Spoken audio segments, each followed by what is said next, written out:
All right, welcome everyone. We're so happy to have you here tonight. If you'd like to introduce yourself in the chat, feel free to do so. We're going to be talking about 2E sensory challenges and masking with Dr. Matt tonight.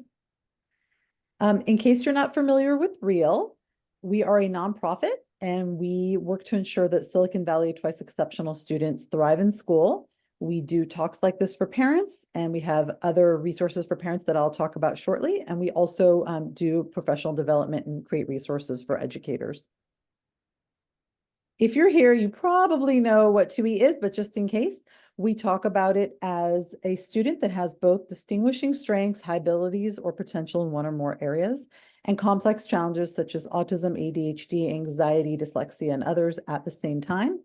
And these two yellow and blue parts of the student combine to make green.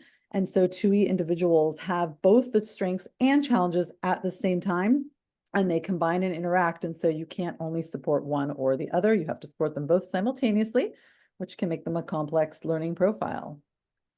If you're not familiar with our website, real2e.org, we have many previously recorded events, blog posts, white papers, and other resources for you, all organized by subject. So feel free to visit our website for more information. We still have one more event in this school year about reducing power struggles with your 2E child with Dr. Danica Maddox. And we have our bi-monthly parent support groups as well, and recordings of all the other events we've hosted this year. So you can find those at Real2E and on YouTube. In addition, Real joined this group of esteemed colleagues to launch this new neurodiversity speaker series. In fact, Sam Drazen is speaking tomorrow evening. So please join us at 5:30, and you can go to neurodiversityspeakerseries.org to learn more about all these amazing speakers. If you're interested in joining Real's Google group, it has hundreds of parents that share advice and resources to support twice exceptional students. You can also follow us on Facebook, Twitter, Instagram, and see all of our previous recordings on YouTube. Real just launched a brand new white paper, which is an educator model, which discusses how embracing flexibility, attending to strengths, reframing behaviors, and developing connection support twice exceptional learners and all learners in the classroom. And it gives specific and practical tips for how educators can do so. So please visit real2e.org to download this. We also go to schools and do workshops, such as learner difference simulations and introduction to twice exceptionality. So please connect us with your school if you'd like us to come. Real also recently launched an IEP guide for twice exceptional learners in the Bay Area, although most of it is applicable to IEPs anywhere. So please feel free to download this free guide from our website as well. And I would now like to introduce our wonderful speaker, Dr. Matt Zakreski. Dr. Matt Zakreski, PsyD, is a high-energy, creative, clinical psychologist and professional speaker who utilizes an eclectic approach to meet the specific needs of his neurodivergent clients. He is proud to serve the gifted community as a consultant, a professor, an author, and a researcher. He has spoken hundreds of times all over the world about supporting neurodivergent kids.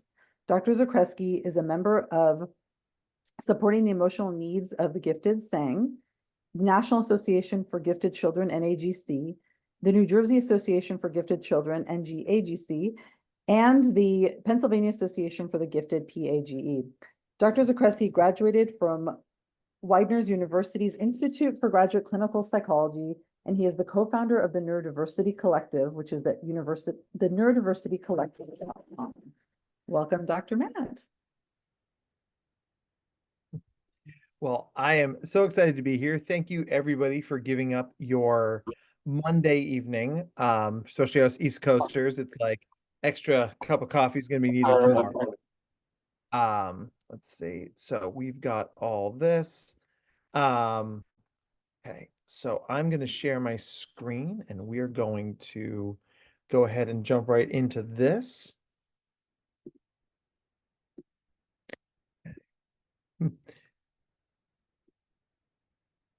All right, come on, come on, come on, PowerPoint. We believe in you. You can do this. Go team. And we will.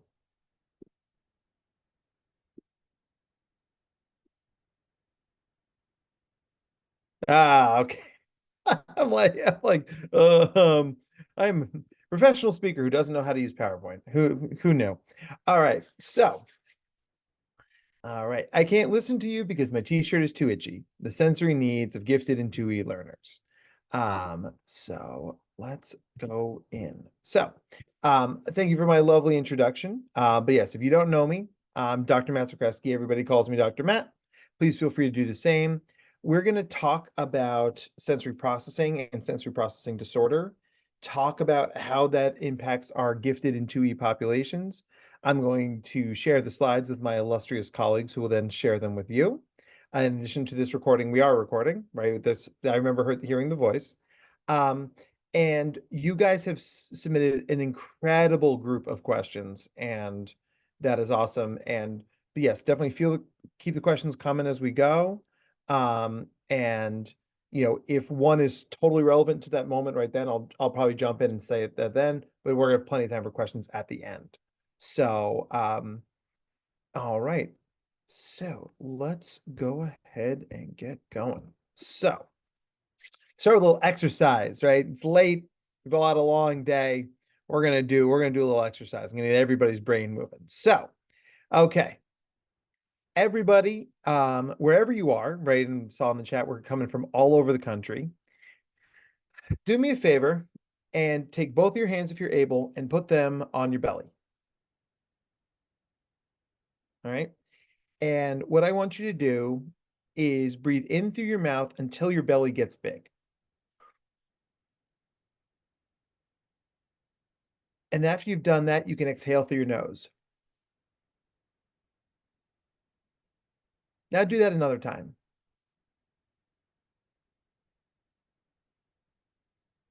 Now exhale through your nose. So what we're doing is we're grounding ourselves. We're paying attention to our breathing. We're paying attention to our body. But take one more deep breath with your hands on your belly. And then when I'm done, I want you to stop and see what you hear that you didn't hear before. And if there are things you hear now that you didn't hear before, put those in the chat.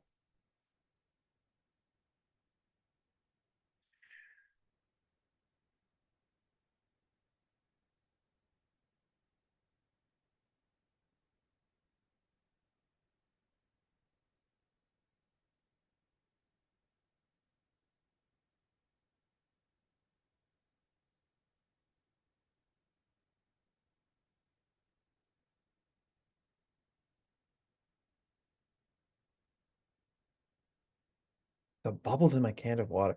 Ah, Yash, I've also got a space heater going. I'm with you on that. So I love this exercise because all of those sensory stimulations existed before we grounded ourselves, but our brains were filtering them out because we didn't need them, right?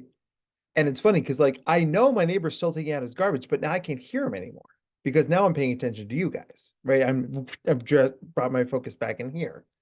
So there's this thing where if you, and this is like one of my go-to parenting hacks, right? If my kids are freaking out about something, which happens a lot, I stop, I take 3 deep breaths with my hands on my belly because there's usually an environmental trigger that I'm not seeing because my brain's going a million miles an hour that my kids' brains are seeing because they're not paying attention to the same stuff I am. Over the summer, my daughter was in like panic, grabbing my legs, screaming, crying, and I could not figure out what it was. And I got still, I got silent, and then I heard it. Buzz. There was a hornet in the house, and my daughter does not do bugs. And hornets, I mean, like, who's not scared of hornets, right? But like, but I didn't hear the noise until I calmed my body down. So one of the things that we can do, right, if we're feeling dysregulated in ourselves, if we're watching our kids be dysregulated, grounding ourselves, getting still might just give us that sensory data we need to unlock the mystery. Um, so what are sensory areas, right? So we're all familiar with the big five. We all learned them in school: sight, hearing, taste, tactile or the touch sense, and smell. So those are the go-to 5 senses. Can anybody name any other senses we might have? If you do, feel free to put them in the chat.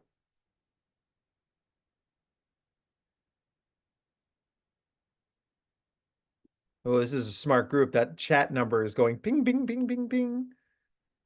Ah, love it. Vestibular, proprioception, interoception. Love it, love it, love it. You guys are a very smart group. I'm not surprised, but yay, you guys. Right? So yes, it's so proprio proprioception or body location. This is a thing that if you have gifted or otherwise neurodivergent kiddos, you are probably used to them having low proprioception. And in case you're wondering, how do I know this? How many times has your kid walked into a door frame or a table this week? Is it more than 5? I bet it's more than 5. My son managed to get clotheslined by his own backpack this morning. How did that happen? I don't know, right?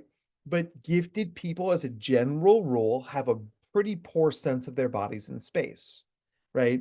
And one of my best friends growing up was a world-class ballerina and just an incredible dancer. She played for the dance for the Miami City Ballet for many years. And I'm telling you, took that girl out of point shoes, and it was like a baby deer on ice. Like she was like, okay, I'm gonna just walk out of the room, and it would be like pew, pew, pew, pew. So very poor proprioception. Then we have the vestibular sense. Vestibular is one of my particular favorites. It's smooth movement, right? And smooth movements are important for a lot of things we do, especially when we get into that fine motor stuff, right? Because the fine motor skills, you think about tying your shoes, it is a fine, smooth motor action, right? If you try and do it like a robot, it's actually a lot harder to tie your shoes. And if we were in person, I would absolutely do this for you because now nobody wants to look at my feet. So we're just, you're spared this particular demonstration. And then we've got thermoception or temperature. Now, all right, now give me a hand raise. Everybody, if you've got tweens, especially tween boys, give me a hand raise. Um, so here comes all the hand raises. Oh, I'm so sorry for all of you guys. Um, son's legs are bruised. Yeah, right.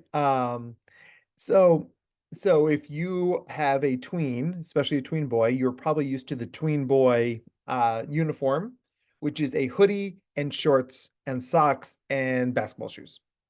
And it doesn't matter if it's 8 degrees or 80 degrees, that's what they're wearing. And so you could say, like, my kid has really poor thermosense, right? It's like my kid does not have thermoception. And it's not quite that simple. We're going to talk about what that means in a minute. But many neurodivergent people have hypersensitivity to temperature or hyposensitivity to temperature. I'm one of those, I'm hyposensitive. My body is a great internal thermostat. I am comfortable, whatever the temperature is, right? My wife, on the other hand, it's like, she's like, is it like 68 degrees in here? I'm like, oh my God, how do you know that? She's like, well, if it was 65, I'd be comfortable. 68's a little too warm. I'm like, damn, right? So you can have absolutely high levels of that thermosense. And last but not least, equilibrioception or balance. This gets into our fun stuff of knowing where your body is in space, but balance is also important for things like gym class, right? It's important for navigating the hallway, right? Because not only do you have a poor sense of where your body is in space, but can your body regulate when you make a mistake? If you get off, can you get back on? Right? And this is a thing that I see a lot in kids where one thing sends them spinning, and whatever that body sense is supposed to get them back is not loading. It's not getting what it's supposed to do. So to say that there are 5 senses is woefully missing the point, right? Is that there's a lot of other stuff going on that indicates that really drastically informs our sensory needs in space. So, sensory processing. So it's the neurological process that organizes sensation from one's own body and the environment and makes those data possible for the body to use it effectively within that environment. So that was the definition that came out in 1972. And honestly, 50 years later, I don't think it's been improved, right? Taryn asks, what is the sense that recognizes hungry, thirsty bathroom cues? We're going to talk about that in just a second, so hang on to it. And the awareness of passing of time is absolutely an executive functioning piece. Yeah, I mean, interoception is probably the best word for it. Um, so, but yeah, the best sensory processing definition came out 50 years ago, really has not been improved. So, like we did in our little group demonstration before, our brain is constantly taking in sensory information. But if we paid attention to all of it all the time, we would get overwhelmed and we would never leave our house, right? It's just too much. So what we do is our brains attempt to triage the sensory information, right? So right now, you are probably sitting somewhere and you are almost, I can't see all of your faces, but most of you appear to be wearing clothes. Um, and your body is feeling the clothes it's wearing. It's feeling your feet on the floor. It's feeling whatever you're sitting in, but it's not paying attention to all those feelings because it doesn't matter right now. Um, So, and if somebody's in the chat saying like, I'm not wearing clothes, well, it's like good for you, I guess. Um, so wouldn't be the first time, honestly, and that shows you how I've given way too many talks. Um, so so the idea here is that not everybody pays attention to all sensory information all the time, right? That would be impossible. But when that violates what we call in psychology the big three: frequency, intensity, and duration, right?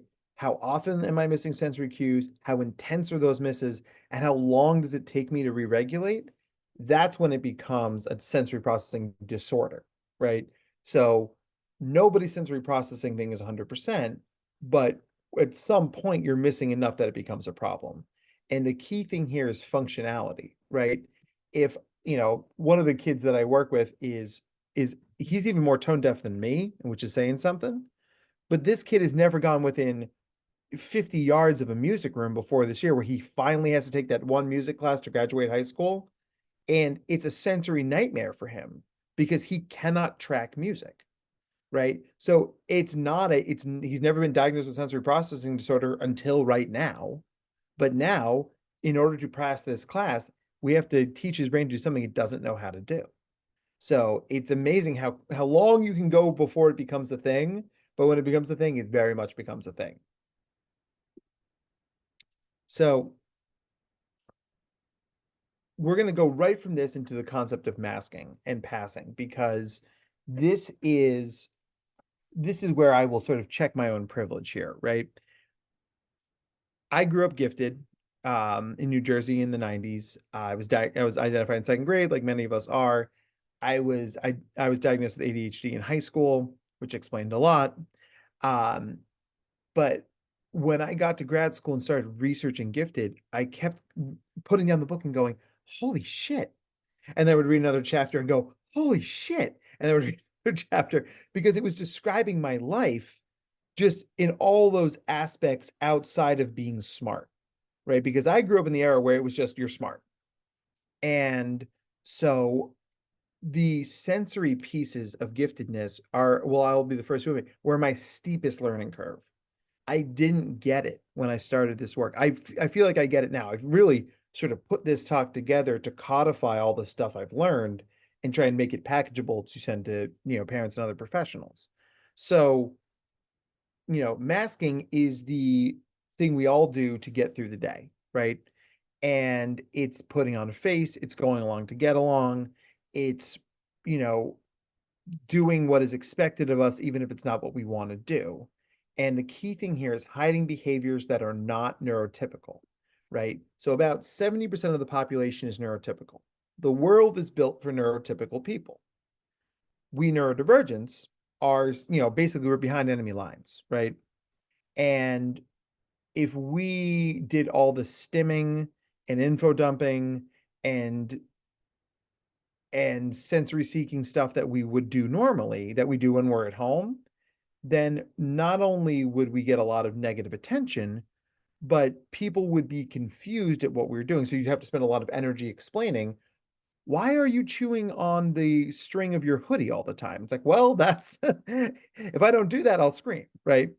So that energy that we're spending trying to regulate ourselves, that neurotypical people don't have to spend, puts us in dopamine deficit, right? Our bodies are running on empty. They're running on not enough. And where this gets tricky is that means that the things everybody else are doing that look like they're costing the same amount of information, same amount of energy, it's costing us more energy to do it. So when we get more tired faster or we melt down, and people are like, well, it's because you can't handle it. It's like, no, because I'm running 3 extra processes to act normal while y'all are doing this other stuff, right? And it's the sort of thing that if you've ever been to one of our conferences, right? You get to your hotel room, and and I know this from being friends with a lot of people who speak, is you get to your hotel room and you burst into tears, right? Or you like collapse onto your bed because you've been doing that masking thing. You've been putting on your professional face, right? And I can't sit here and tell you that there's a world where you don't have to do that. I pray we get to a world where that's the case, right? But it's a reality, right? And I think that until we can fix it, the best we can do is become aware of it and make space for it. Because the reason this matters in the sensory processing world is most neurodivergent people are capable of what we call passing. Passing is I look neurotypical. You wouldn't see I'm neurodivergent from looking at me. So people are assuming the dominant paradigm, which is neurotypical, right? And I often joke when I go to schools, usually, the school is referring a kid to me for testing or therapy. And I look at them and I'm like, ah, well, what an upstanding young citizen, right? They're a classic gifted kid. They've got their hands folded, eyes straight ahead. They are raising their hand. They're putting their hand back down. They're a little senator. They're going to go to Harvard someday. It's going to be great. I always look for the kids who look like my kids, where I'm like, okay, where's the kid with the multicolored hair? Where's the kid with the old school Blink 182 hoodie? Where's the kid who's underneath their desk right now? Because those are kids who are not putting the energy into masking, right? They're just being themselves. But when you either are masking and look like you're going along to get along, or you're capable of passing and people don't see that, then when you inevitably have a behavior, there's an extra shock value that comes in because you look neurotypical, right? And we can't control how other people see us. But it's really one of those things that the costs of masking and passing, they catch up with us eventually. That bill always comes due.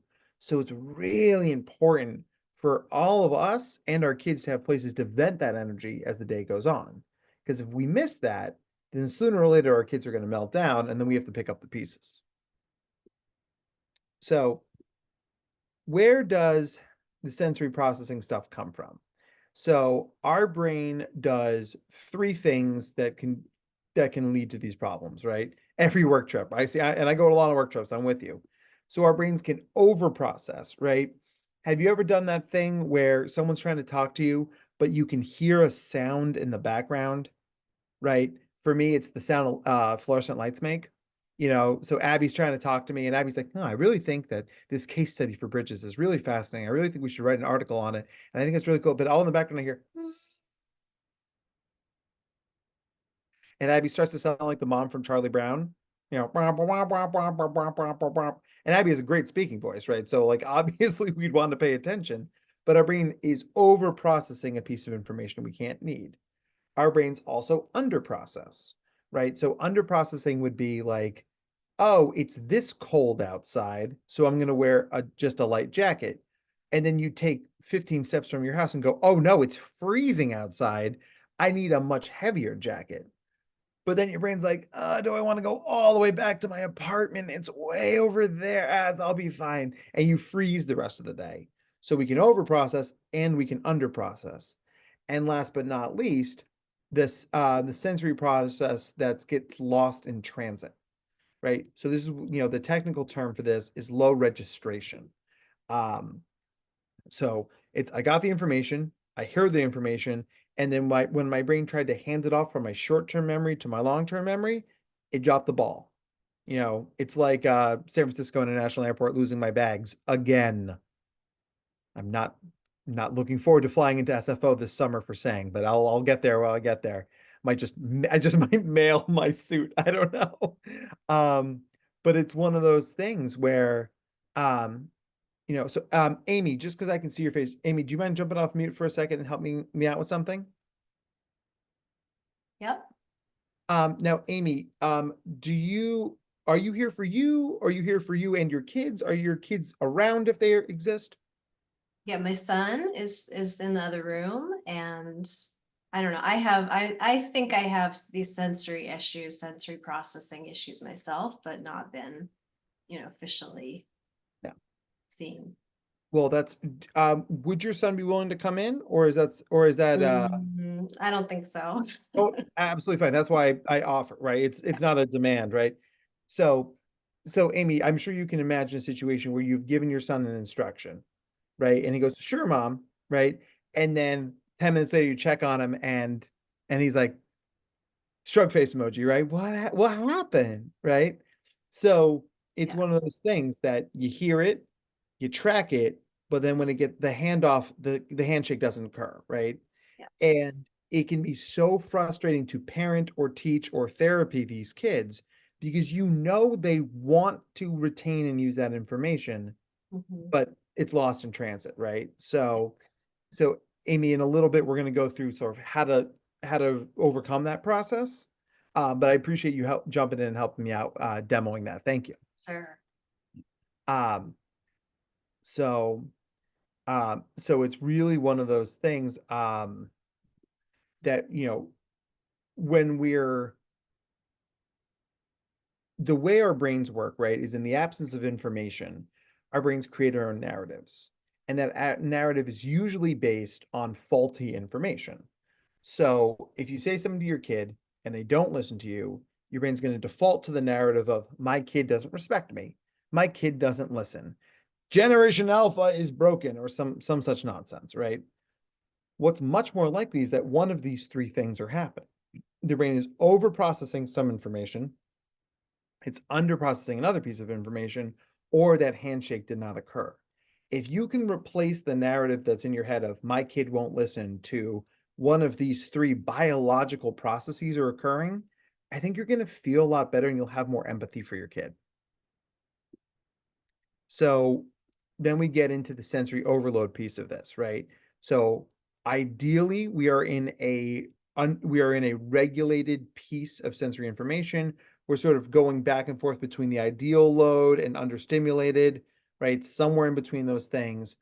But when people get overstimulated, that's where we get into problem behaviors and big reactions.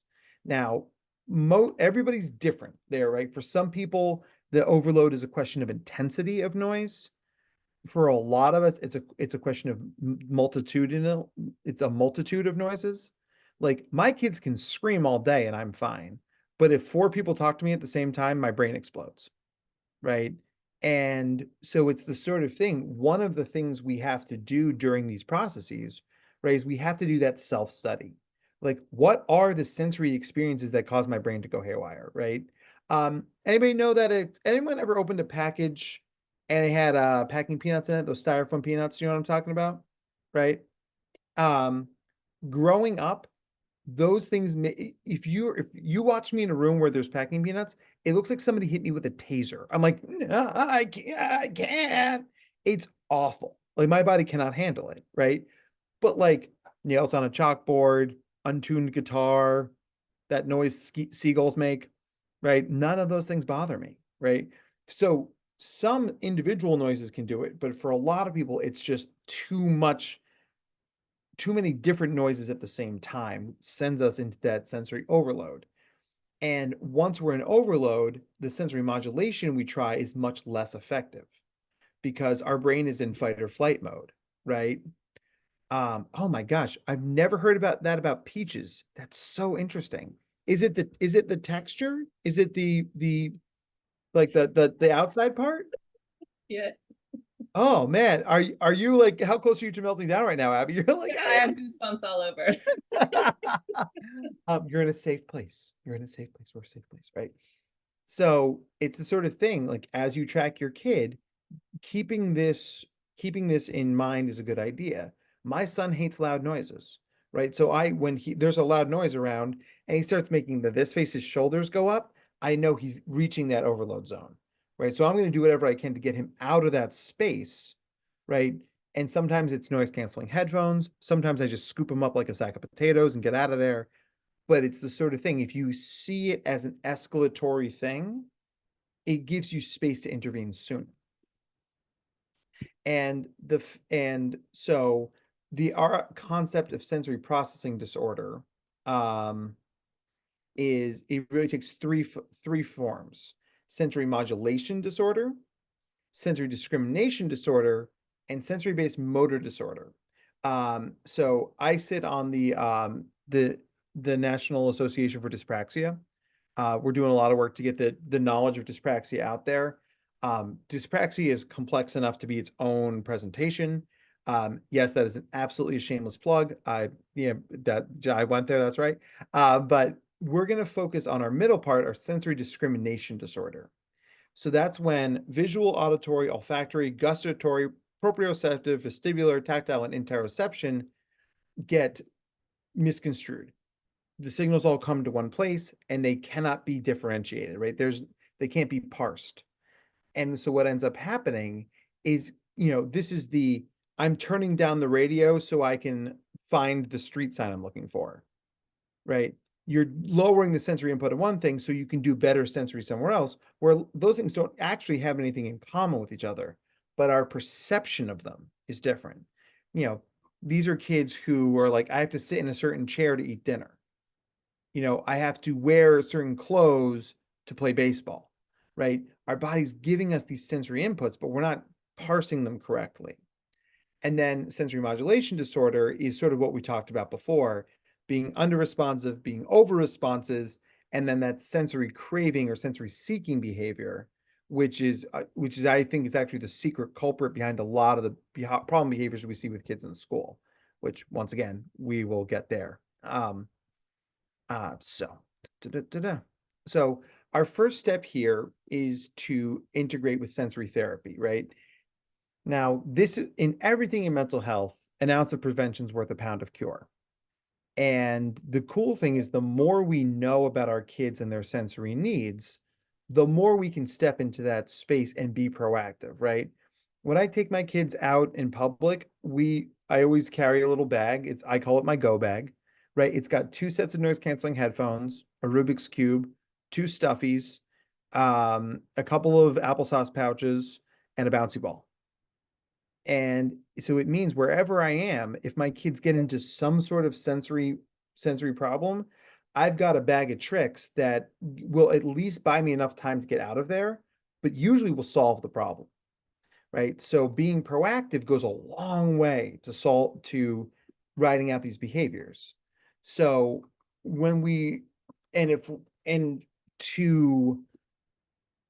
but we can't keep just trying to survive, right? We at some point need to start thriving.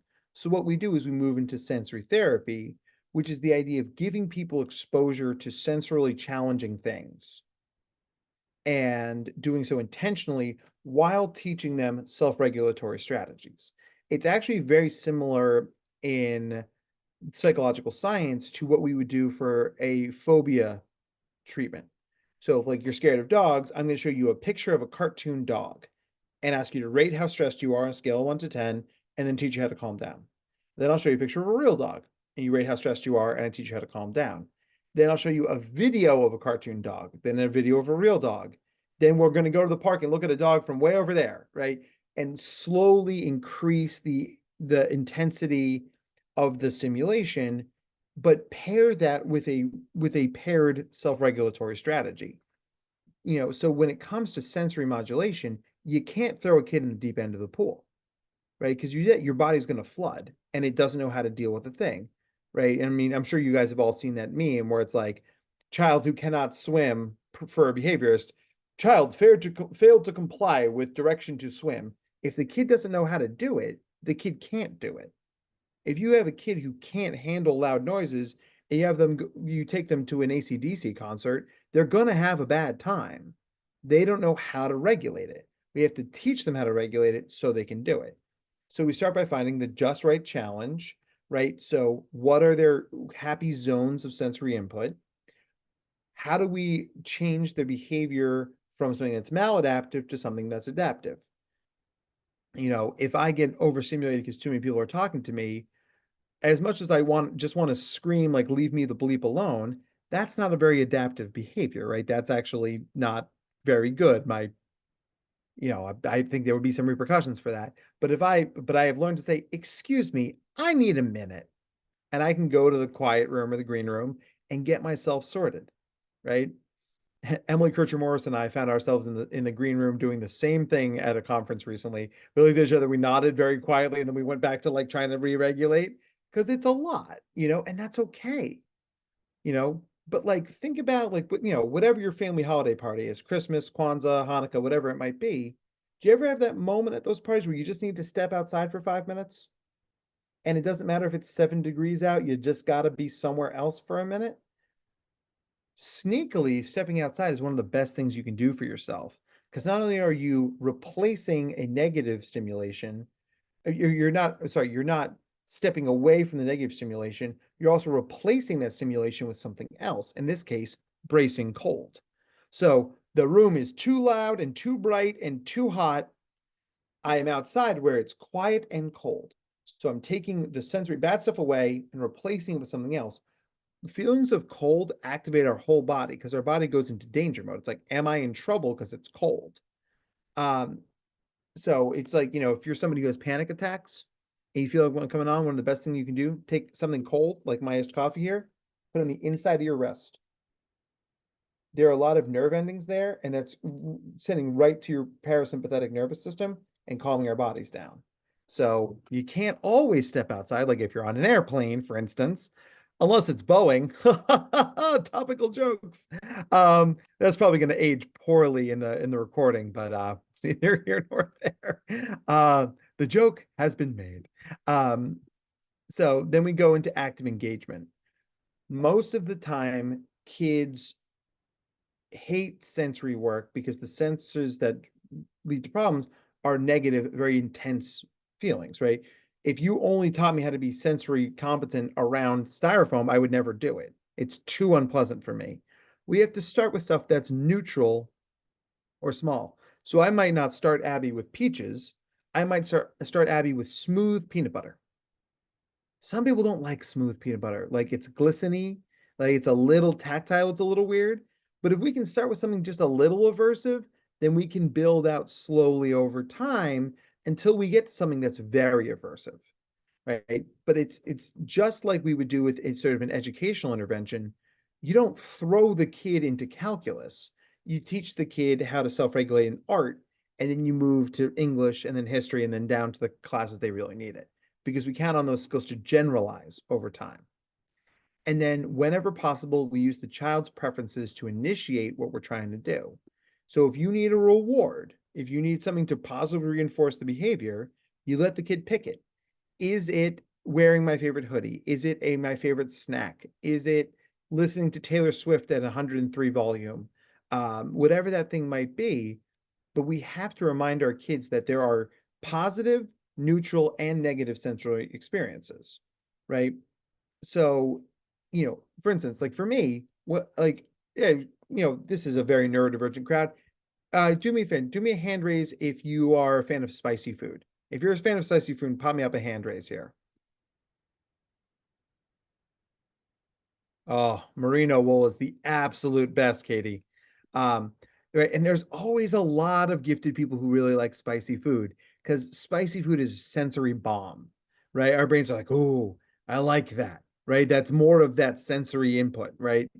And as the thing, I don't need you to like spicy food. I like spicy food. That works for me, right? Who are my big sweet tooth people? There's always a big sweet tooth crowd here, right there, right? So, some people are going to seek out that sweet sensory input. Some people are going to be like me and eating buffalo wings. I don't care which one works for you as long as I give you a voice in the thing that is going to give you that sensory input. So, Gina, I see you. I see your sweet tooth, right? That's good. Sour. People don't usually like sour. That's really awesome. So, all of this leads into the escalation cycle, right? Because we're trying to right size these sensory inputs and the sensory coping strategies. If we don't right size it, that's when we see behaviors, we see meltdowns, right?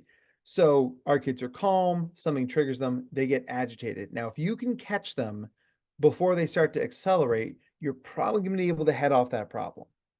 If you don't, and you're not going to catch all of them, it's not possible, then a lot of times all we can do is just make some space for the feelings. And then once they're a little bit more regulated, then we enact whatever strategies we need to do, right? When our kids are in full meltdown, their brains are not capable of responding to us. So we need to be a little bit more thoughtful about how we move forward. So we have really sort of two broad topics here. We have sensory seeking behavior and sensory sensitive behavior. It used to be called sensory avoidant. I like sensory sensitive a little bit better. But it's the sort of thing like, and this is always a fun question to ask. So you know what? I'll just put it in the chat so we can do it this way.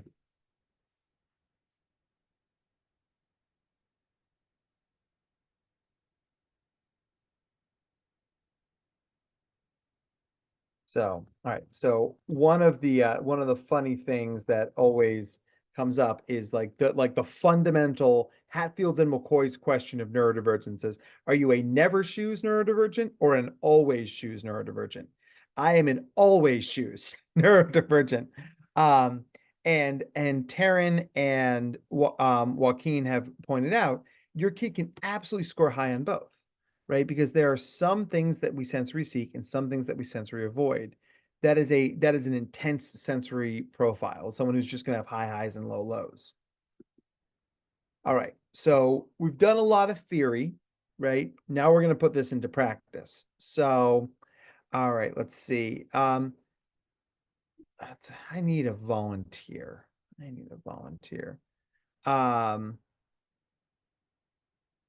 Actually, you know what? We'll do this as a group exercise. It's a little bit better this way. Okay. If you feel comfortable and you're not on camera right now, if you could turn your camera on. If you like I say, I'm not going to make you, but if you feel comfortable, please turn your camera on. Oh, thank you guys. I really appreciate that. Seeing putting a lot of names to faces right now. It's pretty great. Thank you guys. Thank you guys so much. This is just so much better if I can see your faces. Okay. So I have here in my hands, my friends, you can see here in my hand, I have a porcelain bowl. You guys see my porcelain bowl? Right?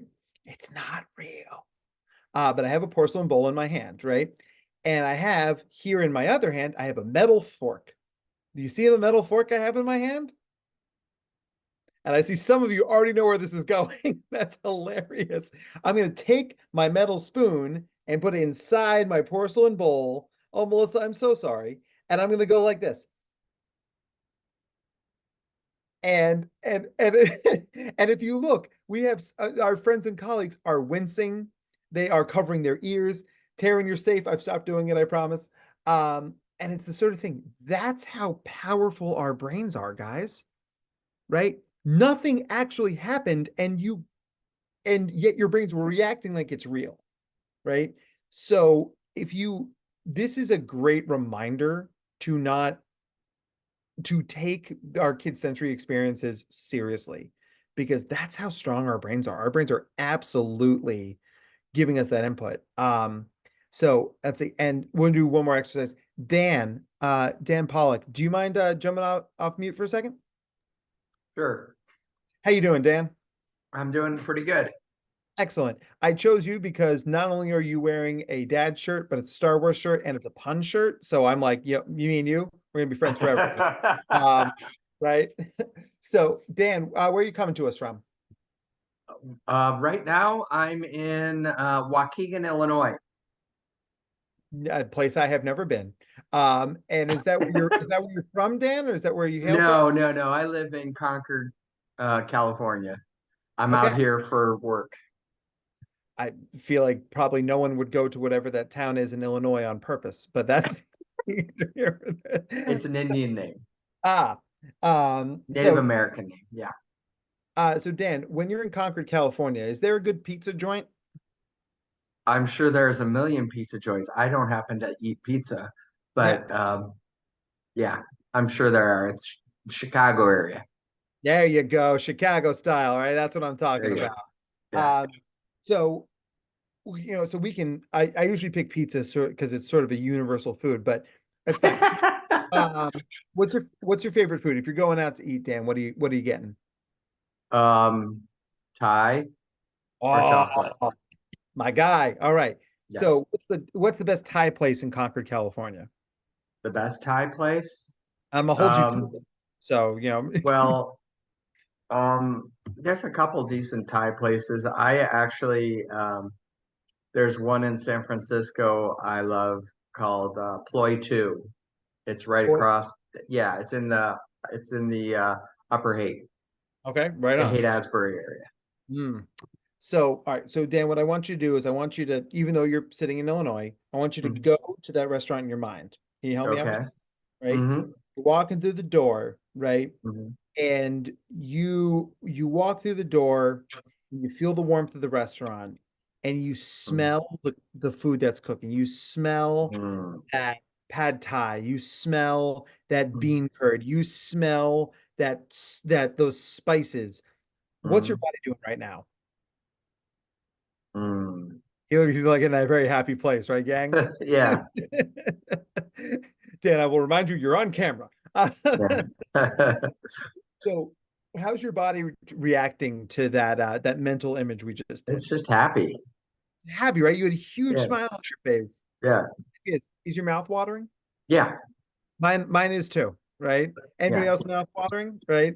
And it's the thing, you don't even need to like Thai food, but the idea of walking into your favorite restaurant, it triggers a Mm-hmm.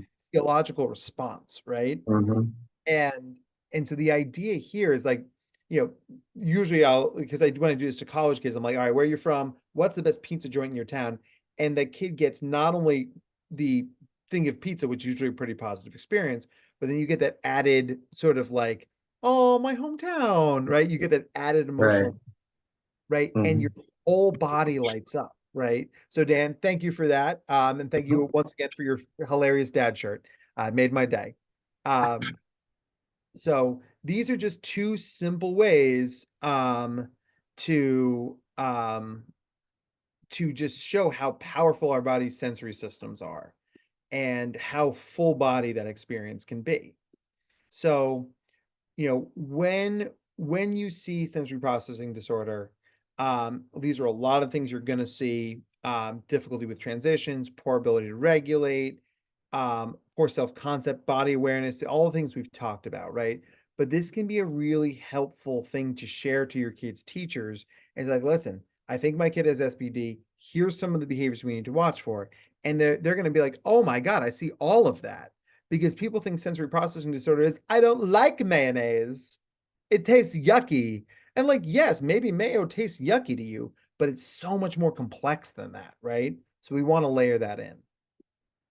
So if you guys know me, you know that I'm a big brain nerd. One of those things that we talk about a lot is how giftedness is a distinct neurological profile, right? The reason giftedness has a seat at the table in neurodivergence is that it's quite literally a different brain. And then when you add in those different brains of ADHD, autism, dyslexia, dysgraphia, dyscalculia, dyspraxia, we could keep going. The brain gets more and more neurodivergent. The more neurodivergent the brain becomes, the more we're going to see some of these behaviors, especially in that self-regulatory piece. One of the areas in the gifted brain that is most impacted is the prefrontal cortex, right here in the front of our brain. It's where our executive functioning skills are. Oh man, yes, we could we could definitely talk about the handwriting perfectionism stuff. That's a different talk, but it's very important. Now, the way that we need to think about the prefrontal cortex, right, is that the gifted brain has all these neural connections that are essentially superhighways, right? There are lots of connections and they're really, really strong and they're really, really fast, which means information is whipping through our brain. So it's not just, oh, that's the fire drill. It's, oh God, it's a fire drill and I feel it right now and my body's reacting to it right now because it's really, really fast, right? And our kids can't inhibit the behavior. So if the fire drill goes off, it's not uncommon to see a gifted kid sprint out of the room because their body immediately went to fight or flight, right? They didn't read the room. They didn't check their behaviors. They just went, they just did, right? You know, I remember doing, when I worked at a school for 2E kids out in Pennsylvania, we took all the, you know, we had prom and we went out to a fancy dinner and then we went to the, you know, did the dancing. And one of the kids was eating, it was a filet mignon. And the kid took a bite of it and literally spit it out like a cartoon, right? Because it's sort of thing like now that's sort of an objectively rude behavior, especially when you're wearing a tux and your date looks very nice in a dress. But his brain was like, oh God, that's so gross. Do something about it, right? Whereas like polite society would say, well, you chew it and swallow it, or you chew it and you like into your napkin and put it away, right? He couldn't inhibit or stop that behavior because his brain's not wired that way, right? So what ends up happening is all this information, all this sensory information, all these thoughts just cram and jam right in the front part of our head, that prefrontal cortex. And because there's so much information to triage, it bottlenecks. And then that's where mistakes occur, right? That's where kids are busy processing so many different things because they haven't learned how to tune certain things down, to turn certain things up, to pay attention to the right things, to triage. It all shows up at the same time and it all crashes. So the cool thing about the prefrontal cortex is like it's like a muscle. The more you work it, the stronger it gets. But we've got to start our kids where they are so they can build the skills up to be able to differentiate this stuff. The other thing that we need to talk about vis-a-vis the gifted brain is the limbic system.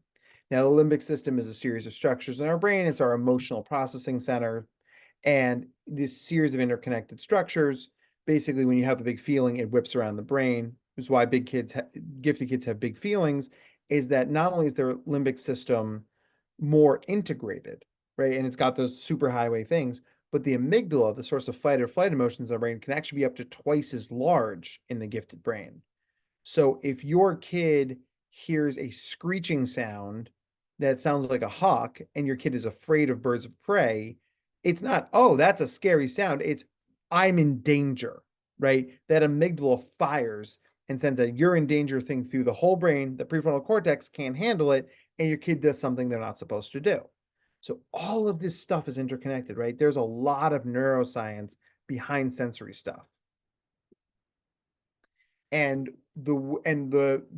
our battle lines for integration and intervention are going to be the two competing systems in our brain. In our bodies. That's the sympathetic nervous system, which you guys are familiar with. That's fight or flight. So scary sound occurs, my body gets ready to defend itself. What many of us are less familiar with is the competing or balance system called the parasympathetic nervous system. You can think parasympathetic like parachute. It slows us down, right? Our body's job is to maintain homeostasis. It's to be calm.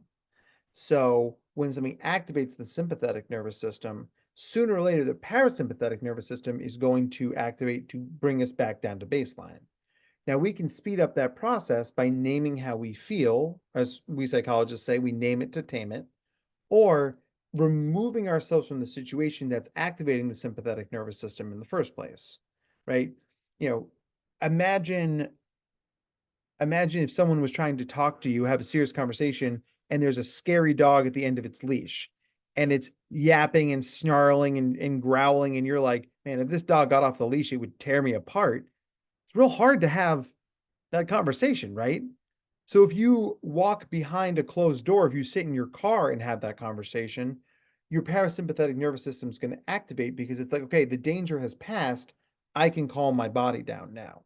The parasympathetic nervous system has evolved over time to activate only when it's safe to feel safe, right? So one of the things you have to ask yourself as you intervene with your kid is, does my kid feel safe to be safe? If they don't feel safe to be safe, they're going to have a tough time regulating. And the problem is that as parents and teachers and mental health professionals, we often need our kids to feel safe in situations where they can't or don't feel safe, right? So that's putting us at cross purposes. So we can activate that parasympathetic nervous system by changing where we are, changing our sensory input, or removing ourselves from the thing that's making the sympathetic nervous system activate. And while we're talking about brain stuff, we should talk about the parietal lobe, our wonderful sensory processing center on the top of our brain, right? And there are so many more neural connections in the parietal lobe compared to a neurotypical brain in the gifted brain. It's the numbers are hilarious. They're gigantic, right?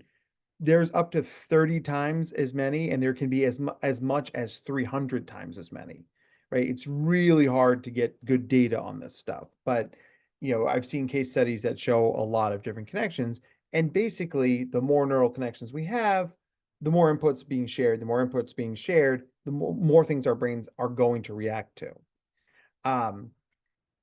And it's interesting, it's also the sense of language processing in our brain. That's Wernicke's area. So a lot of language-based learning differences actually come from the parietal lobe rather than the prefrontal cortex. So, and here's how this stuff maps out in our bodies.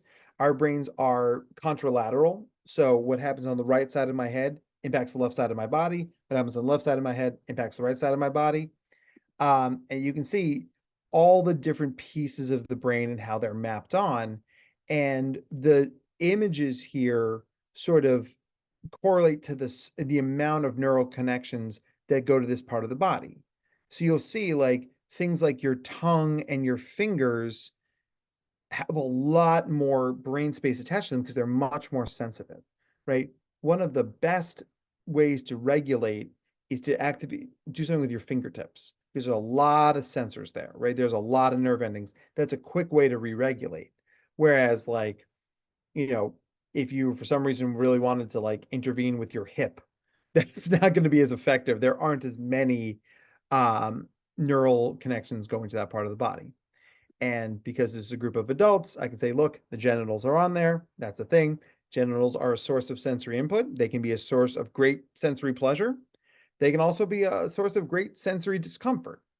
So, it's just that knowledge also matters because we're meeting our kids where they are, especially as we edge into those puberty years, right? It's a fact of life. We can't pretend it's not real. So, but all of this stuff maps onto the brain. And the last piece of neurological development here is asynchronous development. So we know neurotypical kids develop synchronously. So if this circle in this image here is a 10-year-old, a neurotypical 10-year-old would be 10 in special talent, emotion, verbal, social, academic, math, and motor skills. Basically across the board, they more or less hold together. The more neurodivergent your kid is, the more asynchronous their development is going to be. And we know this to be true because basically there's a finite amount of developmental energy to go around. And when the brain is coming online, so much more information goes to our cerebral cortex, the top part of our head, that other things lag behind, right? So things like the sensory motor cortex, which controls our vestibular system and our proprioception, that gets less developmental energy. So it's a little bit delayed compared to the rest of the brain. So we're used to asynchrony playing out in terms of social and emotional development, but this whole talk is really about motor skills and skill development because the sensory processing stuff is going to directly impact our kids' abilities to learn things like catching a ball, painting a picture, tying their shoes, tying a tie, putting on a bra, doing makeup, oh God, all of my gifted kids who are trying to learn how to put on mascara right now, it's brutal because it's a fine motor skill that requires you to be very exact near your eye and requires a lot of focus. What are gifted kids bad at? Sense of their bodies in space, sustaining focus, and fine motor skills. One of the kids I work with, and he is loud and proud and out, and he wears glorious makeup. And he's like, the only time I wish I didn't wear makeup is because I'm gifted. I'm like, I get you. It's a fine motor thing, man. I'm with you.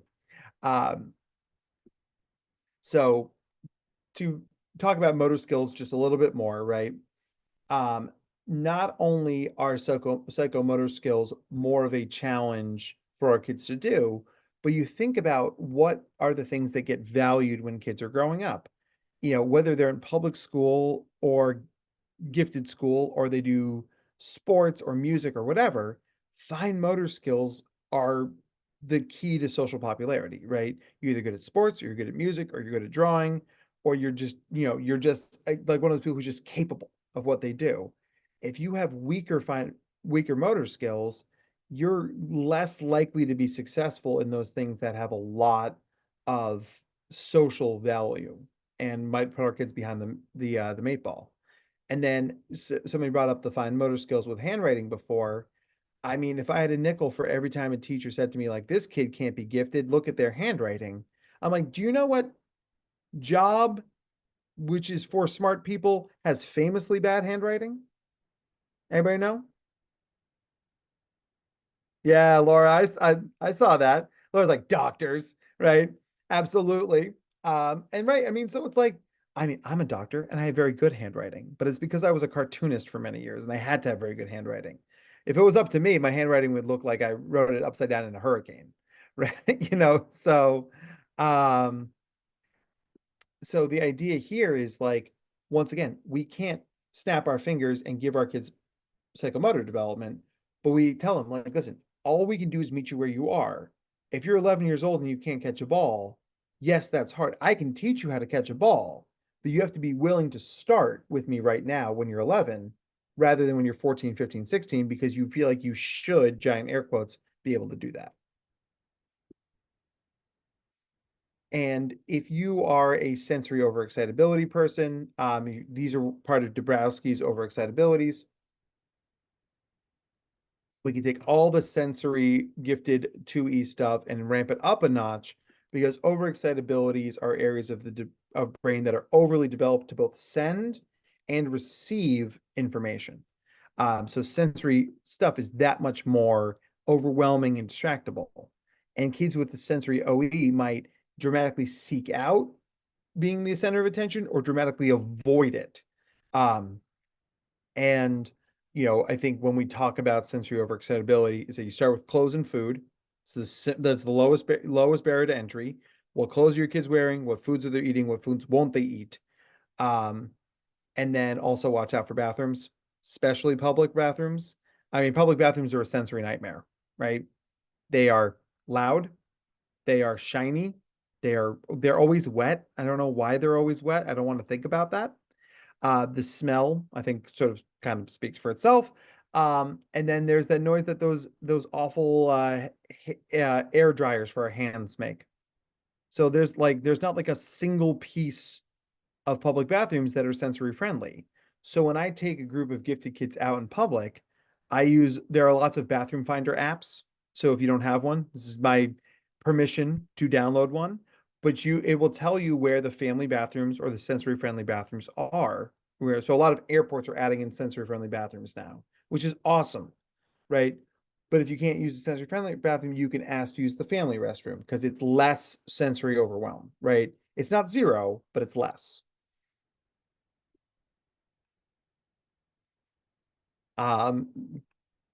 Gotta love the cartoon. And why does sensory processing disorder co-occur so much with anxiety? Well, you can imagine that if there is so much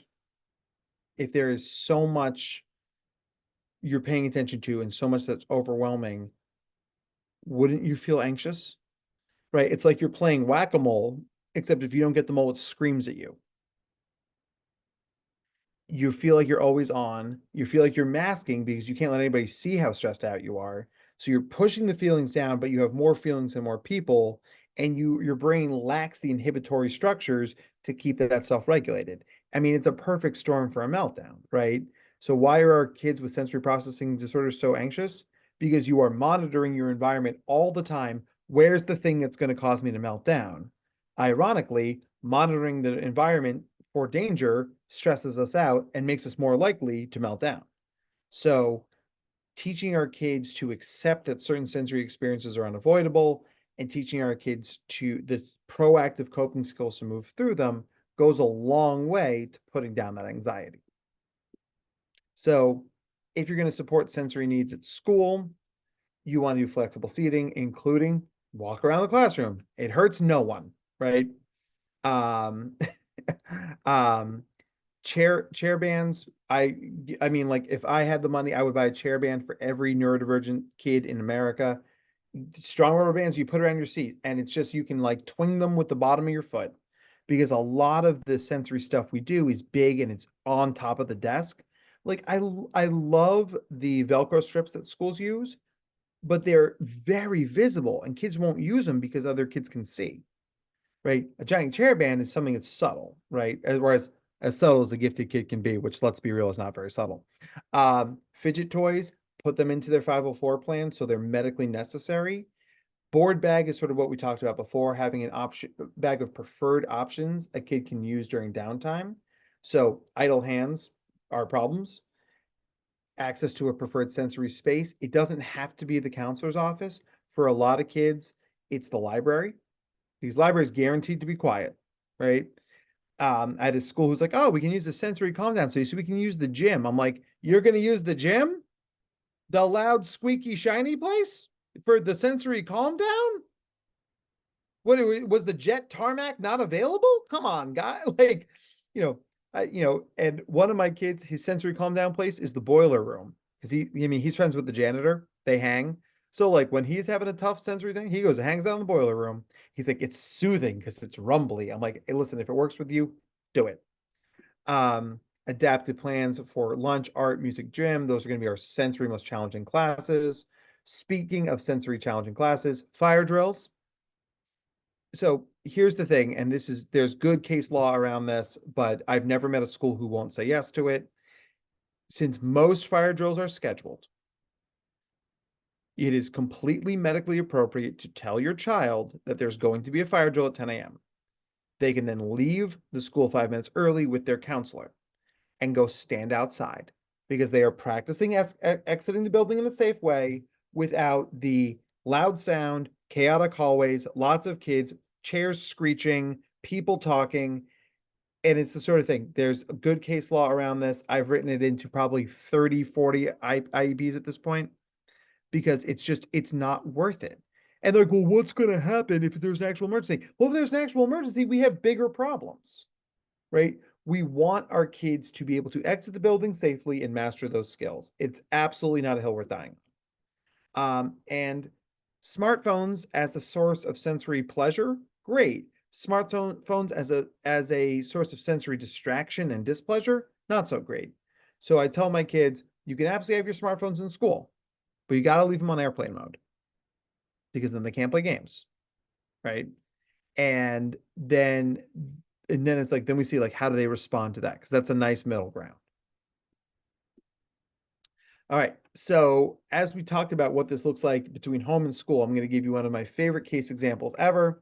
I told this story when I keynoted for the Oklahoma Gifted Association last year, and a woman quite literally clutched her pearls. So it was a fun reaction. So I got called to consult on a case a couple years ago. 13-year-old young woman, we'll call her Beth, not her real name. Beth was stellar, like cliche gifted kid. Perfect attendance, A's in all the classes, well-liked, decent athlete, just an all-around awesome human being. And then she turns 13 and the wheels fall off. She was snarly and unpleasant. And it was just, it was another problem every day for a kid who had never been a problem before. The school was turning their heads upside down. The parents were lost. They bring me in, they're like, can you help this kid out? So I did a classroom observation. I'm like, well, this kid definitely has some big feelings. Did a session trying to figure out what's going on. Didn't get to it for a session. Come back for session 2. I'm like, listen, everybody's told me that you were like the world's perfect child, and now you're snarling, you're yelling, you're snapping at your teachers. Something's wrong. What has changed? Nothing. I got to tell you, Beth, I don't think that's true. Did something awful happen? Did something you don't want to talk about? Nope, nothing like that, nothing like that. I was like, is there anything different now than there was 2 months ago?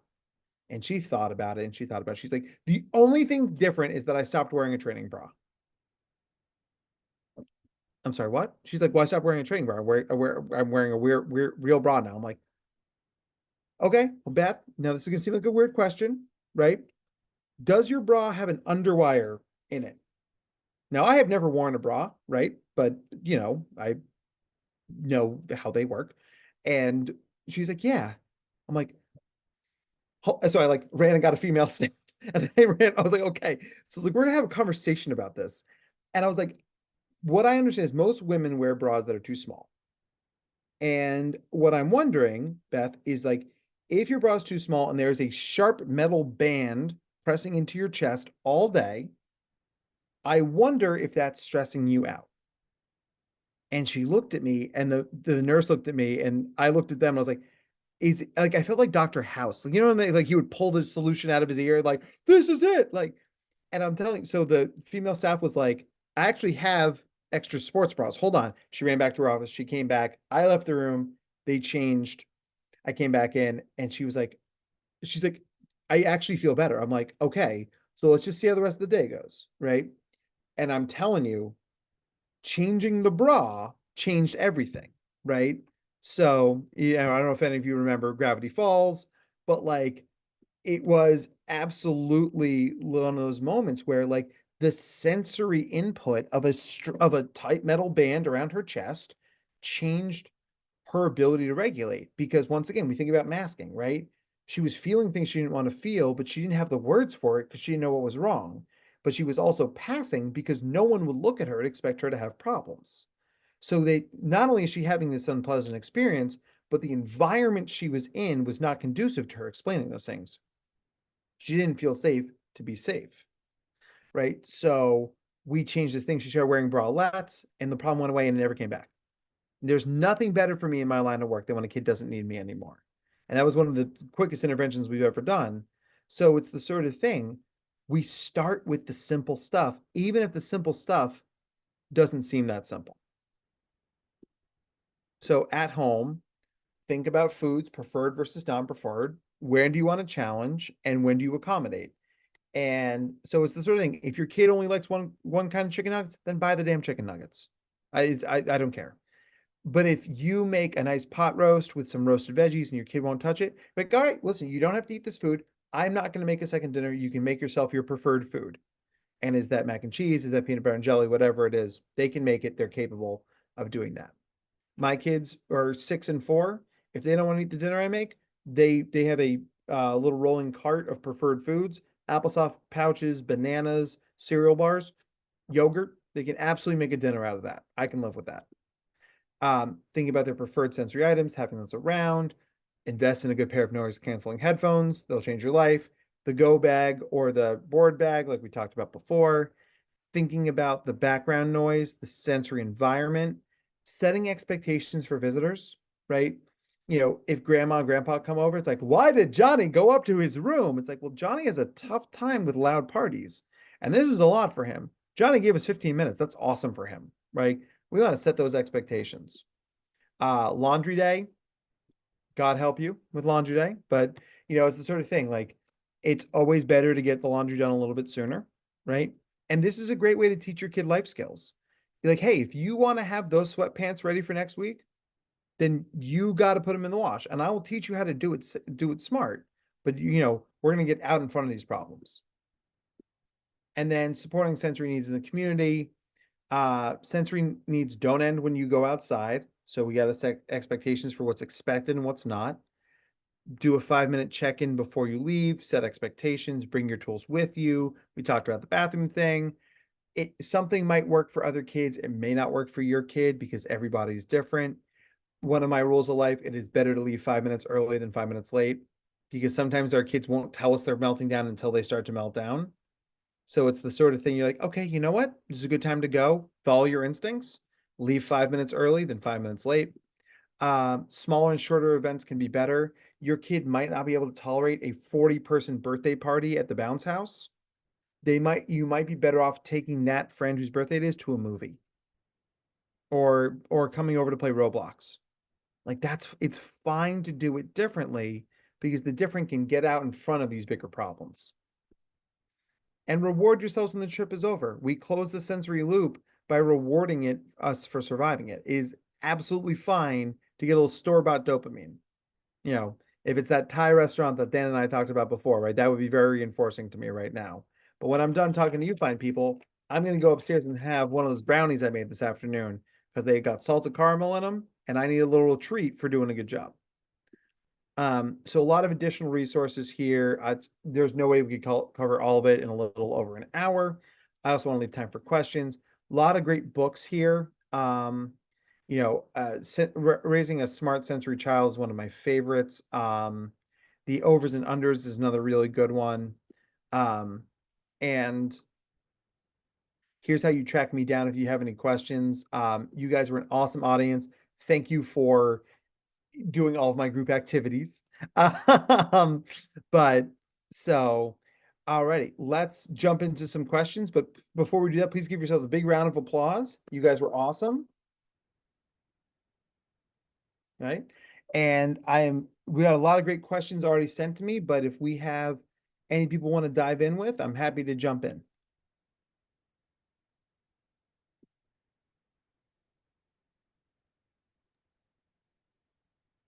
Of course, Denise, I will. There's the slide with the books. Okay. So Gina asks, do you think it's possible that working on sensory integration with an OT? Oh, actually, hold on a second. Do we film the Q&A or do we not? Because I know some people, we do. Okay, cool. I know some people don't. So I just wanted to ask. Okay. All right. Check. Alrighty, so do you think it's possible that working with a sensory integration with OT will decrease anxiety in your child? Absolutely. A good OT is worth their weight in gold because think about it. If you are less hypervigilant, you have more energy, more spoons, if you're a spoons person, to work on maintaining yourself. If you have less to be anxious about, you will be less anxious. So it's absolutely something. And I think a good OT just, increases confidence and competence, right? Because your kid might hate gym because they suck at it. But if your kid develops better fine motor skills, they might not love gym, but they'll be better at it. And then they won't be so miserable at it, and then they're going to have a better time. So yeah, good OT is a great first line intervention here. Do I talk to kids directly about masking and passing? Absolutely. They need to know the terms for it. And because they're walking around carrying this weight and they don't have the word for it. With younger kids, I'll use the metaphor of a backpack, right? So everybody wears backpacks, right? But neurodivergent backpacks have more books in them, but nobody can see that. So you're walking around with more weight than everybody else is. Now I can't change the fact that your backpack has more books in it, but I can teach you how to carry them better, right? And over time, we might be able to take some of those books out of your backpack, but you got to have the language for it. And one of my favorite things to tell kids is that in life, it makes a lot of sense to know that you're a zebra, not a weird horse. And a lot of our kids are walking around thinking they're weird horses, right? I thought I was a freak for how much I hated styrofoam noise. I didn't think that happened to me. Like, I was like, why is this a thing? When I learned about it in, Linda Silverman's book on gifted kids, I was like, holy shit, that's me. Okay, that explains a lot, right? And it was actually a conversation I had with Jim Webb right before he passed about talking about sensory stuff. And Jim said to me, he's like, you know that noise that lawnmowers make? He's like, can't handle that noise. I'm like, for me, it's styrofoam. He goes, right. So it's a sort of thing. It's like a part of our neurodivergent culture, but it's not talked about enough, which is why when we were looking for a topic for this, I'm like, let's talk about sensory stuff. I think it's fun. So what's the best way to help auditory sensitive kids to be less sensitive? Yes, the earplugs are great. The only problem with earplugs is that they can be a little stigmatizing because it's usually kind of obvious. Weirdly, kids won't mind wearing giant headphones, but earplugs for a lot of kids feel different. In that situation, I would reframe it as not less sensitive. I would reframe it as more tolerant, right?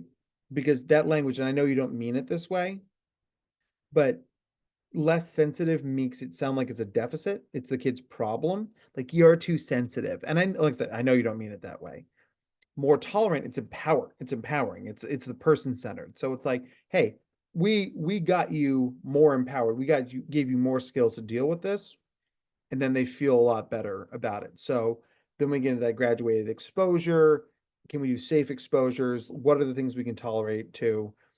And then it's also like, are there ways to engage in those environments that are more sensory friendly? Like if your kid wants to go see Dune 2 in the movie theater, but they know the Dolby surround sound and the room full of people is going to be counterproductive, they do sensory friendly showings of movies, right? So you can just go to a sensory friendly show of a movie, and that's a lot easier. What's the line between HSP and HSP and SPD? So I mean, it's a great question, and hockey. I don't want to say it wrong, but it's a great question. For me, the highly sensitive person tends to experience more interpersonal stimulation, whereas the sensory processing disorder person tends to experience more environmental stimulation. So it's, so if you could draw the line between interpersonal and environmental, I think that's the difference. But you're right that a lot of people will use these terms interchangeably. I mean, it's so hard to vet OTs, Cynthia. But to that end, I mean, the first question I always ask any practitioner is, do you speak neurodivergent? Do you understand these kids, right? The great baseline question is, are gifted kids just smart? Because if they roll their eyes and they're like, oh my God, I'm like, okay, cool, you're like me. But it's like, oh my, yes, yeah, I work with really smart kids all the time. And it's like, what about the rest of it? There's so much more, you know. So, but I mean, it's, and there are a lot of great provider resources out there. There are a lot of OTs that work virtually now. I don't know how they do it. It's not my discipline, but you may not be geographically limited there, but it's the sort of thing. It's absolutely okay to interview your providers and make sure that they know what they're talking about. Let's see. Zebra, thank you. Yes, my son won't admit to having sensory issues. It's a big trigger. I mean, if you want to watch this as a recording, I think that would be awesome. I think it would be helpful. Because it's all about normalizing it. Nobody, like I said, I felt like a freak, right? I mean, like, I'm a grown ass man and I'm afraid of styrofoam peanuts. That's embarrassing, you know? So nobody wants to feel different, right? No kid who puts on makeup wants to feel like they're the one kid who can't put on makeup, or the kid who doesn't want to go to a concert, where it's like, who doesn't want to go to a concert? But the idea is explaining that it's a part of your brain. It's literal brain science, right? And this metaphor has been ground into dust, but it's still helpful. If you were diabetic, I could get why you wouldn't want to wear an insulin pump, but wouldn't that make your life a lot better? Right? So it's about understanding that it's a medical neurological condition that we are meeting with appropriate interventions, not like, well, things are too loud and you're a special little snowflake and we're going to wrap you up in a special blanket, right? That's not that's not at all it. And Dan, if there's a way you can layer this in, right? Where it's like, if there's anything you do to accommodate your own sensory stuff, because everybody's got sensory stuff, right? Are you the sort of person, you travel for work? Are you the sort of person who can only sit in the middle seat? Or are you the sort of person who can't sit in the middle seat, right? Are there certain kinds of underwear? Are there certain kinds of deodorant or toothpaste or whatever those things are, right? I think you're eating with a plastic spoon, if I saw that correctly. I'll tell you this, I know a lot of kids who can't eat with plastic spoons. They think the texture is weird, right? So if you normalize it as something that everybody does and everybody has some version of it, then you can talk about that language of frequency, intensity, and duration, right? So everybody's got this stuff, But if it's happening too often, too intensely, and for too long a time, that's when we'd intervene, right? Matt, Yeah. can you go back a slide, I think, to where your links are? Someone asked me to see if you could show that slide again. There you go. Thank you. And then maybe after, we're almost done. We only have a couple minutes left. I don't know if we have any questions we haven't addressed, but just check. We also started a scotch late, so I mean, I am rapidly running out of gas, but I have more time. So I think we're good. I think there were some pre-submitted questions about just sort of teenagers. Piggybacking off the previous question, there were some people asking, how do you get your kids to use their accommodations? And also someone asked, can these things get worse as you get older, as you become a teenager?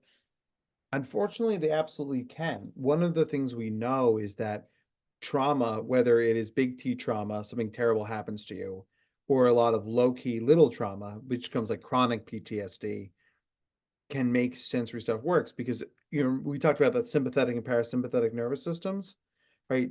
The sympathetic nervous system is monitoring the environment for threats. Trauma heightens that system. So if you have a gifted kid brain that's already hypersensitive, then you add hypersensitivity on top of that, and then add hypervigilance on top of the hypersensitivity. I mean, these things can absolutely get worse. But the cool thing about brains is that while brains can weaken, they can also strengthen. Our brains can heal. That's where people like me and speech language pathologists and occupational therapists and physical therapists and psychiatrists and everybody else under the team can help your kid's brain improve, right? It's not a life sentence. You know, I am much more tolerant now of styrofoam noise than I was when I was a kid, right? Some of that is intentional exposure, and some of it is just my brain has grown up because I'm 40 now and I'm not 14 anymore. Mostly I experienced that as a bad thing, you know, but there are wrinkles and gray hairs where there weren't before. But there are also parts of this that my brain is more grown up, and that helps me. So let's see. Oh, skin picking. There we go. All right. So when we talk about skin picking, I'm gonna be a little bit overly simplistic. Skin picking tends to take one of three packs: sensory, avoidant, or self-injurious. So it's skin stuff is very sensory, especially it's around the fingers. Like I have a cuticle right now. I don't know if you can see it, but like it's all I'm feeling right now. It's just like this cuticle because there's a lot of nerve endings in my finger. So kids will just pick at it because it's very sensorily reinforcing, right? There are kids who also will just like start looking at their fingernails to avoid the harder conversation that you're trying to have, right? Kids who will like pluck their eyebrows or like, you know, pull hair out just to give themselves a different sensory exposure than what they're having right now. You know, I can always tell, like when I taught college classes, I would always tell when I'm starting to lose the kids because you would see more of that sensory seeking behavior. Kids would be like tapping their pens on their cheek, or the very neurodivergent thing where you bite this part of your thumb. A lot of nerve endings there, right? So, and this is actually in my book, but I'll spoil it a little bit. I had a referral once where they were like, "We think he's a cannibal." I'm like, "Why do you think this child's a cannibal? He keeps biting his thumb." I'm like, "So you read cannibal from that? Is he doing it to other children, or is he just you know?" I was like, "That's a sensory seeking behavior. I mean, it's not the most normal, but it's you know, it is what it is." So, and then it can be self-injurious. You know, it is a subtle way to hurt yourself, right? You just peel the skin off or you pick at a scab, right? And you get that, you know, the bleeding or the injury, right? So it's important to have a frank conversation about it and see when it's happening, why it's happening, with whom it's happening. But it's very much something that giving kids different sensory inputs, whether it's Vaseline, gloves, a fidget toy. You know, honestly, one of the kids I work with she has a long history of skin picking. when she's feeling sensory overwhelmed, we give her an orange and we just peel the orange, right? And she knows at this point to peel it very small, right? But that gets her fingers moving. The citrus smell is good for her. It redirects that, and her skin picking's gone way down, right? So, that's I mean, that intervention costs you as much as a bag of oranges does. And I don't know, you guys are in California. I don't know, how much are oranges now? It's a banana, Michael. What can it cost? $10? Arrested Development forever. So, okay. So, One last, and then although they keep pouring in, we're going to close it up after that. Not East Coast time, it's 11 p.m. over there. Yeah. And we will send out both the slides and the recording. So don't worry about that. So the very last question is, why is so much of this information not well known or understood by the medical community, by educators, even by OTs and other therapists? And I mean, it's a great question to wrap up with. It's because it's sort of what we were all here for in the first place, right? The medical doctor, well, I'm sorry, let me start that again. The doctor in me says that this brain research is relatively new and we are just learning a lot about how the sensory stuff works. The practical person in me says that sensory needs are wildly inconvenient. If you got to scrounge 4 grocery stores to buy the one kind of chicken nuggets your kid will eat, it's a pain in the ass. If your kid will only wear one kind of sweatpants or one kind of bra or only certain kinds of makeup, it's a pain in the ass, right? So I think that sensory needs have been associated with the autism community for so long that people didn't really appreciate how they show up in other neurodivergences like ADHD and giftedness. A lot of the dyslexic kids I work with have significant sensory needs, right? So it quite literally is a part of a different brain. So now that we understand things as different brains, we're seeing how the sensory stuff maps onto that, right? So the fields are catching up to the neuroscience, and that's why we go to presentations like this. That's why organizations like Real and Sang and NAGC and Davidson are really trying to put out information that says like, hey, like this isn't just an autism thing, guys. It's a neurodivergent thing. And the more we understand it, the more we are establishing that beachhead that it can be all of our kids. It can be all of us. And that's why you can take this slide deck and share it with your providers, your kids' schools, your therapists, your OTs, whatever it is. And if that doesn't work, you call me and I will happily jump on a call with whoever that person is. Because like I said, I can own this. I don't know, Callie, you've known me a long time. A lot of people think I'm an expert, right? I mean, I know I'm putting you on the spot, but like, so if I'm considered an expert and this was a learning curve for me, right? You would expect the family practitioner doctor in your small town to not know this stuff. And that's okay. It's fine not to know it. My own GP wanted this slide deck, right? She's like, if the sensory things is not real, I'm like, I have a slide deck on that. So I emailed it to her, right? So it's the sort of thing that knowledge is power. And the way you step into that space as adults / advocates, because congratulations, you're all advocates now, is that you come prepared with information, and because it's from a respected professional, it's going to carry a little bit of weight. But this presentation comes with a standing invitation to loop me into these conversations if you need it, because, and listen, if I can't do it, I'll find you somebody who can, right? But the more we understand the unique neuro-individuality of our kids, the better we can serve them, right? Like the reason the last cartoon here, I chose it. Mother, I am tired, cold, hungry, cranky, and my shirt inches. Do you actually think I'll learn anything today? And it's funny, but it's also so freaking true, right? I mean, you get kids who roll up to therapy who are not ready to therapy because their shirt's itchy. I mean, how could we expect somebody to get a job, learn school, practice driving, do a million different things if their sensory stuff is out of whack? If we teach them how to regulate, then all those other things become back on the table. And that's our job, and that's what we can do, but it's going to require us to do a little educating. Thank you so much, Dr. Matt. Thank you everyone for attending. This was so fun and enlightening and kept everyone awake with all the humor. I really appreciate it. And we thank everyone for joining us. You have a lot of thank yous, and this was so amazing in the chats. So hope you're seeing all those. I We mean, truly my pleasure. I mean, you guys were so awesome to work with. You got an amazing group here, and I mean, what a privilege to be able to work with you guys. I mean, really, I'll come back anytime. So, we would love that. yeah. Kelly, you can start recording if you'd like.